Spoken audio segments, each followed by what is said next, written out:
The Bengals went full Bengal to start the new year, about as lifeless as it gets to end the season. What to look forward to, though? We'll ask Jim and Rodney. Plus, we know where we've got to get to, and there's a few other steps that we still got to be able to take. It's the worst time for the first loss of the season. The Bearcats don't bring any peaches back from their trip from Georgia, leaving fans sour like a lemon. We'll talk about it with Mo Ecker. And staying in Clifton, the Bearcats men's basketball team is struggling with 5 straight losses. We'll ask the biggest UC Hoops homer we know, Terry Nelson. What's the reason? From WCPO 9 Sports, this is Sports of All Sorts. What up? Welcome to Sports of All Sorts. I'm Reggie Wilson. Not even 20 hours into the new year, and the Bearcats broke the collective hearts of the fan base. But it was still a wonderful season, and we'll talk about that in a bit. But we start with the season finale of the Bengals experience. We've already seen that there will be changes to the coaching staff, with a few assistants not being retained. But the Orange and Black got a chance to send the team into the offseason with some momentum by putting together the longest win streak under head coach Zach Taylor. Bengals hosting the Ravens in the season finale, playoff spot on the line for Baltimore, and anyone expecting some magic like 2017, that was nixed very early. We never want to see this, though. T. Higgins breaks free for a long game but hurts his hamstring on the run. His season ends early. He finishes with 908 receiving yards on 67 catches, one shy of Chris Collinsworth's franchise rookie record. Not very many highlights from the Bengals today, but here's one. Akeem Davis-Gaither secures his first interception Sunday. Might have been the last time we saw A.J. Green in orange and black stripes, though, and it was forgettable. Brandon Allen picked off 2 times trying to force it to Green. He finishes with no catches. Woof. This game belonged to the Ravens, though. J.K. Dobbins takes it in. 404 yards rushing on the ground, sets the Bengals record for most rushing yards allowed in Cincinnati. Doesn't score a single touchdown against Baltimore this season. Fall miserably, 38-3. We're a better team than what we showed today. You know, we ran into a team that's playing as good as football as we've seen all year.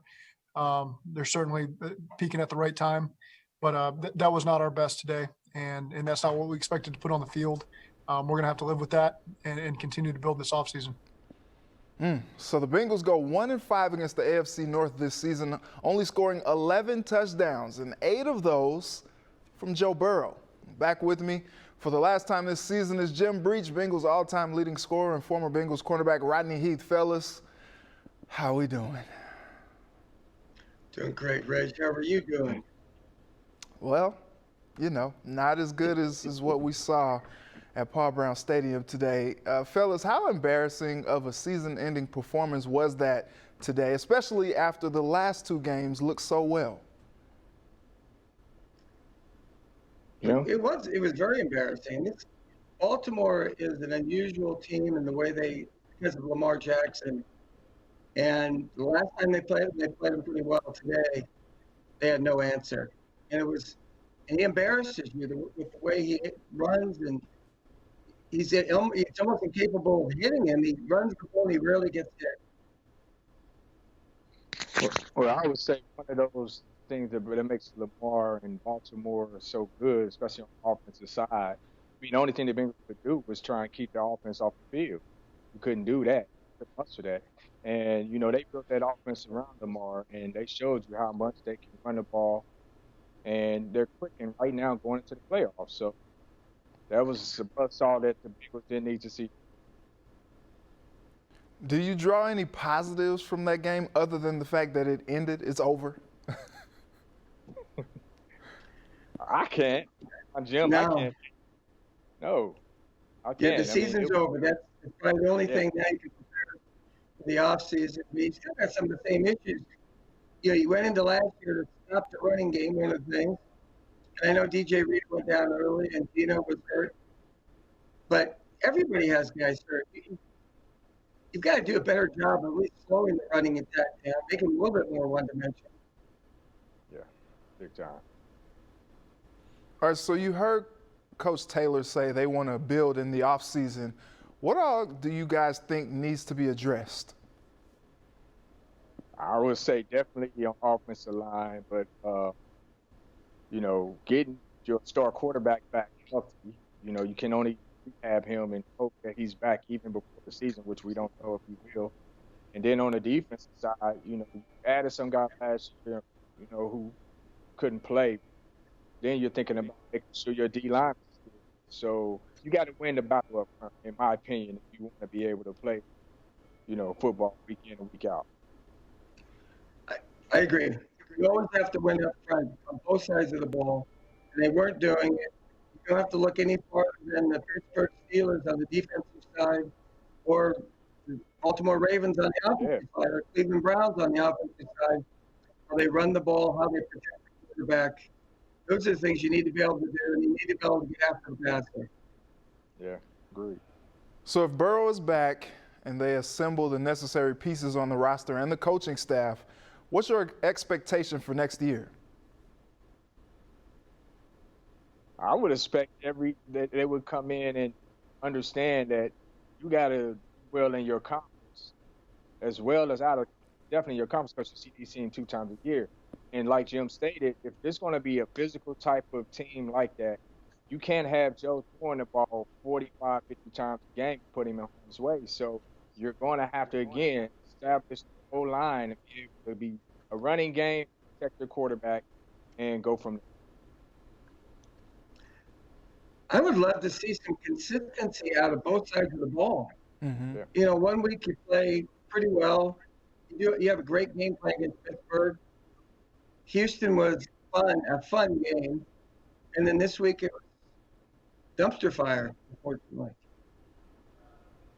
All right, real quick, fellas, any parting thoughts on A.J. Green? If this is the last time we've seen him in orange and black, anything you guys want to say about him? He's one of the classiest, neatest guys, most talented that I've ever met, I've ever watched play. It's unfortunate he had those injuries at the end of his career, because I think he was heading to the Hall of Fame. And he made watching Bengal games a lot of fun.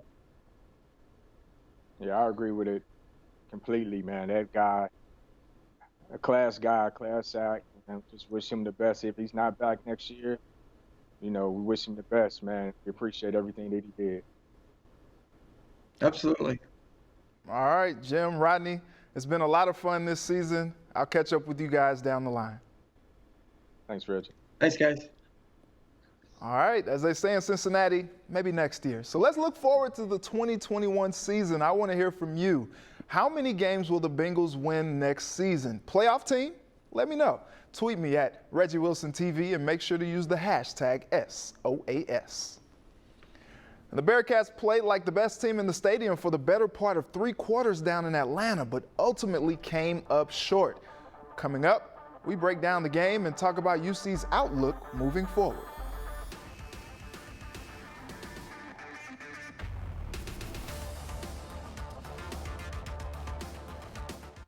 The Bearcats put together a heck of a performance in the Peach Bowl, a late first-half touchdown pass, and this 79-yard run from Jerome Ford just 49 seconds into the third quarter gave UC a 21-10 lead over Georgia.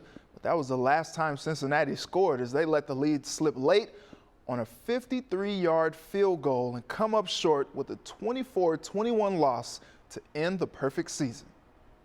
It's very disappointing when you come out so close.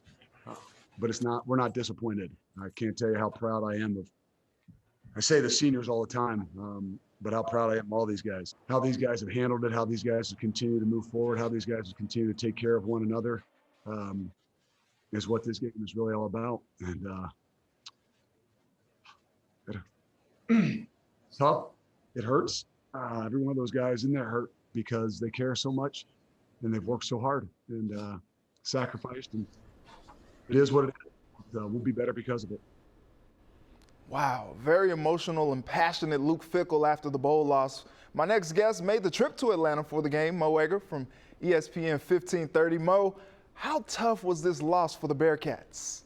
Disappointing, excruciating, a lot of different words apply. This was an opportunity for UC football to get its biggest ever victory on a huge stage completing an unbeaten season. The trajectory of this program is pointed way up. I'm sure we'll talk about that.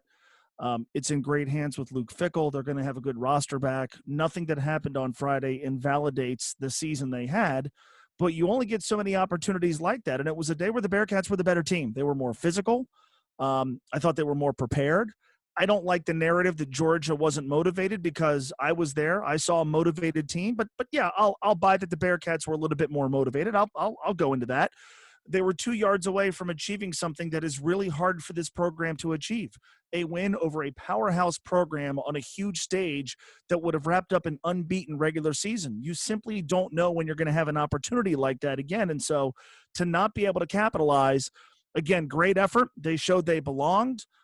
The future of this program, at least in the short term, and I think the long term is very, very bright, but to not get it done was a gut punch. And here we are more than 48 hours later. I still feel like I was punched in the gut. Oh, gosh. That 3rd and 2 play call at the end of the game had a lot of fans up in arms. Luke Fickell defended the pass, saying they played to win. Do you second guess that situation? First of all, when it doesn't work, you're going to get second guessed. That's part of the gig. I do understand the faith that he has had in Des Ridder since Des became his team's starting quarterback. And let's face it, the play itself was pretty well executed. Des threw to a wide open receiver in Michael Young, and if that ball is completed, chances are that's a touchdown. If the pass falls incomplete, it's 4th down and the clock is stopped. If you try a running play with, for my money, the best running quarterback in college football, and you're stopped short, at the very least, the clock is going to keep going. Now, you can, from there, decide, are we going to punt? Are we going to go for it? And I'll be honest with you, on 4th and 2, I don't have a huge issue with them punting, playing a field position game with a defense that had been really, really good. But the 3rd and 2, again, to me, it's just, all right, you might throw a pass and you might complete it, but the downside to trying that play, beyond interception, sack, fumble, all that stuff, is if it falls incomplete, the clock stops. The last thing in the world you want, Georgia had done you a favor. They burned all their timeouts. Kirby Smart called a timeout to run a punt, doing UC a huge favor. The downside there is incomplete pass, 4th down, clock is stopped. The downside to a running play not working is it's 4th and whatever, but the clock is at least rolling. And then you go from there and decide what you're going to do. Does any of this invalidate anything we've said or written about Luke Fickell? No. I hope he's UC's coach for the next dozen years. He did a remarkable job this season.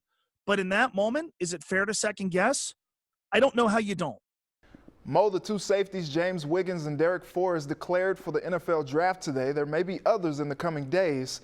This was a special season. What do you expect from the Bearcats program moving forward? In terms of the players who could be departing, I guess the big 3 for me are Desmond Ridder, James Hudson, and we saw how his absence was felt on Friday, and Myjai Sanders. And I think all 3 of those players have a chance to play in the NFL. I think all 3 of those players could benefit from staying in college. There's a lot of people who cover recruiting, cover UC football, cover this sport, who have said, written, blogged, talked about, tweeted about how good their recruiting has been. If your recruiting is that good, and I believe the people who say the recruiting has been that good, and your team is that good, okay, you're going to start to lose guys, but if your recruiting is that good, you're equipped to take care of those openings that you have. And over the course of the season, when the Bearcats blew teams out, one of the reasons why they were able to do that, one of the reasons why they were a great team to gamble on this year, was that their second unit was usually better than the other team's second units. Now, what's going to be interesting moving into next season, the quality of competition is going to increase. They're going to go to Notre Dame. They're going to go to Indiana. We'll see how much for real the Hoosiers are in 2021. But, yeah, this is the byproduct of success, right? Either other schools want your coach, and the good news is Luke Fickell staying at Cincinnati for a 5th year is a pretty good bet. Also, you have the caliber of players that have a chance to go. And look at what happened last year. They lost an all-league tight end in Josiah DeGuara, who went in the 3rd round, and they were better at the position top to bottom this season. They lost Michael Warren. He left early to the NFL draft. Jared Dokes and Jerome Ford filled his absence very, very capably. This is what happens when you have a bona fide program. You're able to withstand players departing, but I do think it's going to be interesting with some of the guys we just talked about to see whether or not they go. All right, Mo, thanks again. Anytime, man. Coming up, we go to the hardwood and talk about another Bearcats team. We'll see if Terry Nelson gives us a reason for optimism about his beloved program. Let's go back to Saturday. Bearcats back at Fifth Third hosting Tulsa. The Hurricane blew into the Natty fresh off an upset over number 5 Houston, riding a 4-game win streak. Brandon Rashaw was feeling it. Knocks down the 3-ball right here. He led Tulsa with 20 points. Bearcats finally found some offense. Keith Williams drives the lane and gets the laying off glass. He scored a team-high 18 points. A little later, Jeremiah Davenport, spark plug off the bench. Moeller grad drains the corner 3. He had 16. UC made a game of it down the stretch after trailing by as many as 12, but never could get the lead late in this one. Bearcats dropped their 5th straight game with a 70-66 loss. Make your own breaks. I do believe that, but at the same time, the ball bounces certain ways as well. So, we're putting ourselves in position. That's 3 conference games where basically the last possession it came down to. We'll just continually push through it. Last year we won those games, and this year we haven't yet. It's a struggle for the Bearcats right now, but if anyone can spin it into a positive direction, I know it's Hall of Famer Terry Nelson. Terry, Happy New Year. How you feeling? Happy New Year, brother. Doing good. Good. Terry, what's wrong with UC right now? They're devoid of leadership. They don't have leaders. When you have a team that makes a deep run, normally you got a whole a plethora of leaders. It's not just one guy. One guy may be the alpha, but they don't have an alpha. They don't have leaders. You look at teams in the past. When it comes to getting a bucket, there was somebody you can get the ball to. Jaron, Troy Copain, like anybody. Gary Clark, Kyle. There's people that you just innate. You get a bucket, but more importantly, people that will gather them, people that will follow the main person. A lot of times, your best player can be your leader, but sometimes it's not. It's other voices. But they're just devoid of leadership. The best teams have multiple leaders. They have people that, no matter who's on the floor, they're always around. They're always keeping things together. And right now, they're soft down low. The guards don't rebound. They swing the ball left to right. Shooting could be better. They normally pass the ball well. I like the system. I like it when the ball swings from left to right. But right now, they have to do a better job of identifying where they're going to get their buckets. Seeing the team come back and make a game of it late, do you find any encouragement from their play Saturday with a tough next 2-game stretch coming at SMU and at Wichita State? And I'm the wrong person to ask that, Reggie, because I'm a Bearcat homer through and through, and I always believe the best in people, and I believe the best in my Bearcats. They're close. In every game they play, except Georgia, you can throw that one out, is they have the ability to come back and play with this tenacity to not want to be embarrassed. So they hustle. They want to get things back. But if they don't do this on a regular basis, it's tiring to fans to see guys go out there and your best player, supposedly your best player, Keith, gets in trouble with foul trouble. He just ran right into a guy right before the halftime. The guy was running on the press. He just ran right into him. It's frustrating when you prepare. He prepares. The coach has his team ready. They use analytics. They know what they're supposed to do. And all of a sudden, they get to the point where there's time to perform, and they're just not doing it. So it's a little head scratcher. Terry, we talked to you about the difficult situation with your family. We've all been thinking about you all. You've raised funds. I saw a lot of people making donations. Give us an update on the family. Well, first of all, appreciate everybody's donations. I had to get a 3rd storage bin because of the amount of donations. I had to start turning people away until I can actually get down. And we finally found a place for my mom. So I'm going to go down there at some point this week and start making a drop off and filling the house. They're all in good spirits. My mom seems to be the best of all of them. I called her and she was just like, every day I'm getting better. Thankful to be alive, at 76 years old, surviving that jump out of the window, broke her leg in 3 different places, broke her ankle, dislocated her shoulder, burns on her hands, burns on her legs. And she's telling me every day she's feeling better and better, and she can't wait to get out. And she's asking me, what color am I going to paint her room? As I come down there, get it all prepared for her. So when she comes out, she's ready to, resume her life. Everybody is out of the hospital other than my nephew who gets out this week. He broke his pelvic and he may have to have surgery. My heroic nephew, the one that got everybody out, he's got burns on his back, but he's doing much better. He's feeling great. It's just my niece, my sister, and my mom that still have anywhere from 15 to 20 days of intense rehab. I'm talking about 3 hours a day rehab where they get into bed and it feels like they've been in hell week in football and NFL camp. So they see it, they feel it, but they understand what the value of an intense rehab will do long-term for them. So I'm thankful for that. Terry, we appreciate you sharing the encouraging news with us, and we wish you all a continued health and prosperity moving forward. Cincinnati has adopted me as their son, and they've taken care of me in my time of need, and I will continue to pour back into the children of Cincinnati. And if I can pour back into the adults and listening ears during broadcasts, I'm excited with that opportunity as well. So thank you for this opportunity to come on and share with everybody and give them updates. All right, we'll be right back to wrap up the show.